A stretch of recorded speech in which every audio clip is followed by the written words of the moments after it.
and the oligarchy is just too big and too powerful to overcome.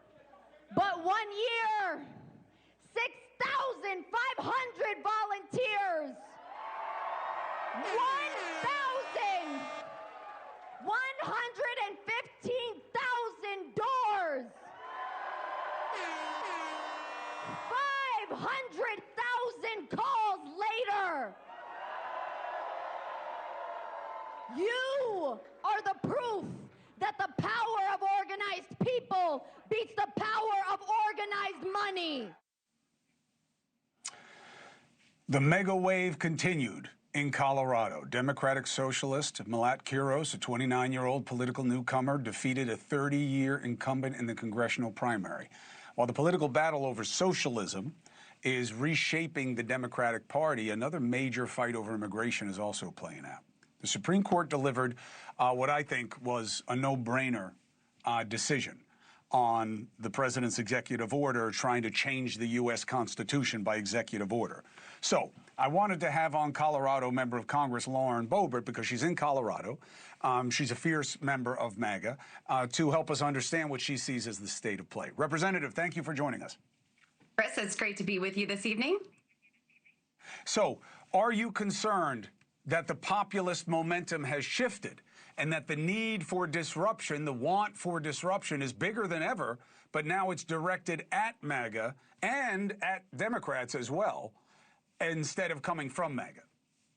Yes. Well, if you want to see the Democrat Party, it's in where they're really headed. Just look at Colorado. This state has always been ground zero for the next step in the Democrat Party and where they are going. Now, typically in Colorado, we see pretend to be normal Democrats like Governor Jared Polis and others, but usually the policies are extremely radical. Now, you do have a self-proclaimed socialist that was just elected in Colorado 1. In Denver, and she's right. This was the work of the people to get her elected. She put in the work, but also this is what the Democrat Party wants. This is what their base is going after. And the incumbent that she took out was no moderate.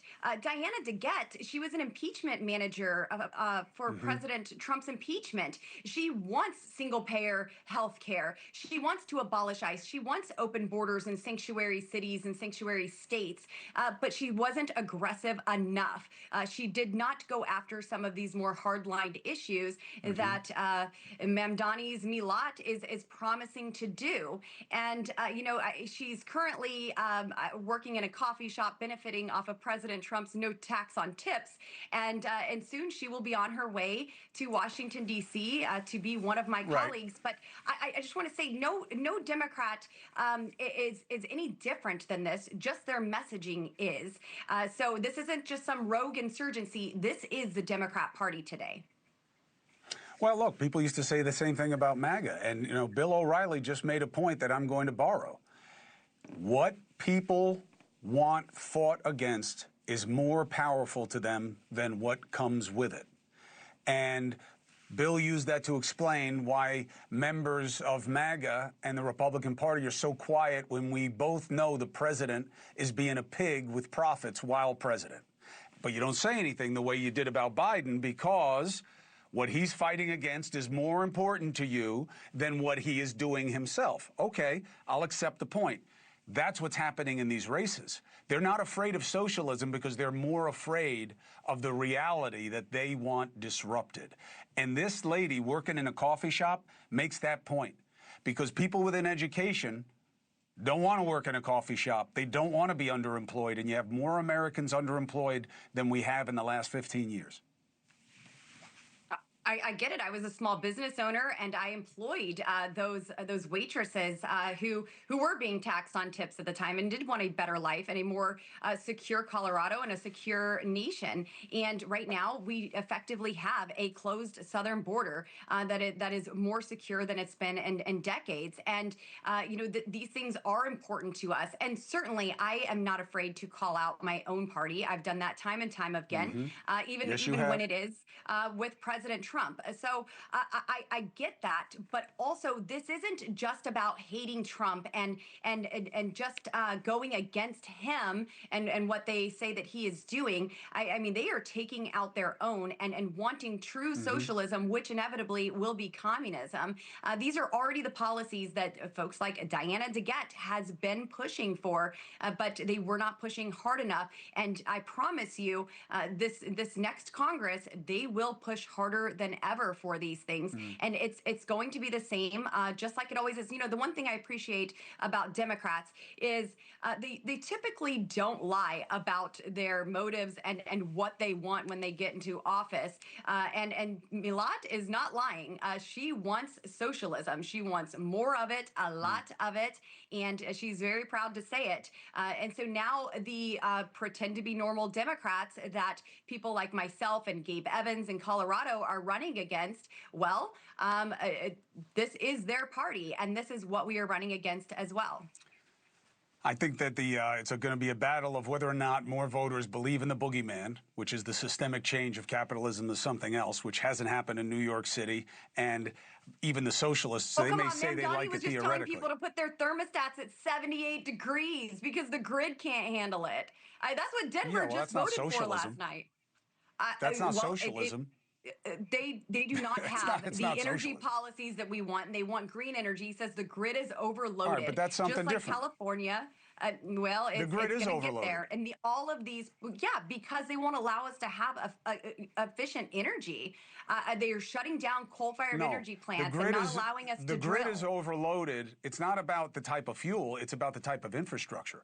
Our grid is overloaded because you guys haven't passed bills to invest in it, and you won't make the private companies what about the hundreds of billions of dollars that were invested in the Green New Deal? That did not help anyone's grid infrastructure.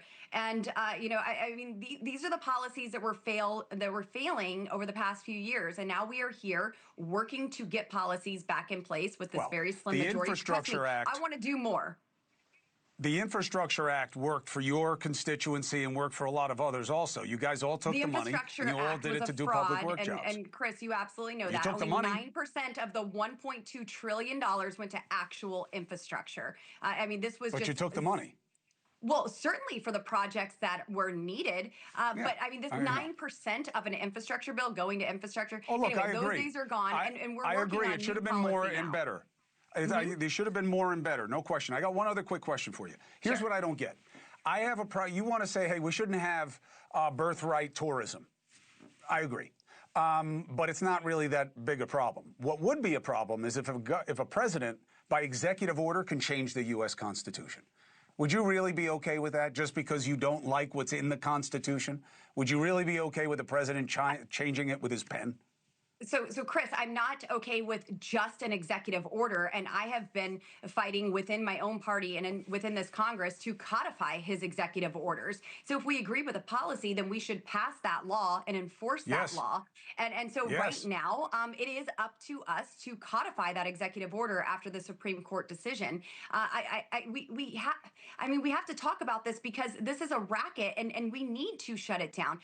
There are current estimates that show tens of thousands of babies born in the United States every year as a direct result of birth tourism. I mean, women in their third trimester coming and renting hotels just to get that precious document. There are estimates between 20 and 30,000 annually who are doing this. And that's not immigration. And it's not fair to the people who want to come to America and do things the right way. I think the research shows that we don't know how many there are and that those estimates are seen as high by people who measure these kinds of things. But it is a thing. You could close it as a loophole. There's no question about it. You just have to do it the right way. And that means Congress has to act. And that's what they're not doing. They're not doing. Right. And I say they, not you, because you've been a busy bee. Okay? And you want this to be a law, and I think that's you doing your job, and then people can judge whether they like the laws that you pass or not. I appreciate you making the case here, Lauren. You're always welcome to do so. I wish you a good 4th of July. Chris. Thank you for watching. Subscribe below and download our NewsNation app right now on your phone, and you will get fact-based, unbiased news for all Americans.